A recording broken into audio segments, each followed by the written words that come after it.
বিষমদ পান করে অমৃতসরে মৃত 15 জন, গুরুতর অসুস্থ আরও 6, ঘটনায় গ্রেপ্তার বেশ কয়েকজন। বিষমদ পান কাণ্ডে সোমবার রাতে 15 জনের মৃত্যুর অভিযোগে চাঞ্চল্য ছড়ালো পাঞ্জাবের অমৃতসরের মজিদা এলাকায়। গুরুতর অসুস্থ অবস্থায় আরও 6 জন হাসপাতালে চিকিৎসাধীন, তবে মৃতের সংখ্যা আরও বাড়তে পারে বলে মনে করা হচ্ছে।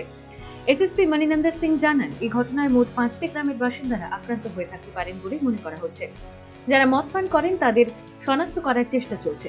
প্রত্যেকের বাড়ি বাড়ি গিয়ে স্বাস্থ্যের খোঁজ নেওয়া হচ্ছে।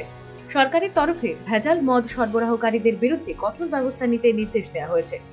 অভিযুক্ত প্রভজিৎকে জিজ্ঞাসাবাদ করে ঘটনার মূল চক্রী সাহাব সিং এর নাম জানতে পারে পুলিশ। তাকেও গ্রেপ্তার করা হয়েছে।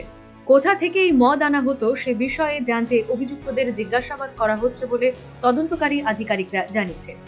এসএসপি মণিনন্দর সিং জানান, সোমবার রাতে পুলিশের কাছে খবর আসে বিষমদ পান করে একাধিক জন অসুস্থ হয়ে পড়েছেন। ঘটনাস্থলে গিয়ে সকলকে উদ্ধার করে হাসপাতালে নিয়ে গেলে 15 জনের মৃত্যু হয়। গুরুতর অসুস্থ অবস্থায় 6 জন হাসপাতালে ভর্তি রয়েছেন।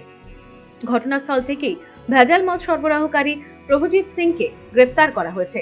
জিজ্ঞাসাবাদের জন্য আরও 4 জনকে আটক করা হয়েছে। পুলিশ ঘটনার তদন্ত করছে। National bureau report, news vanguard.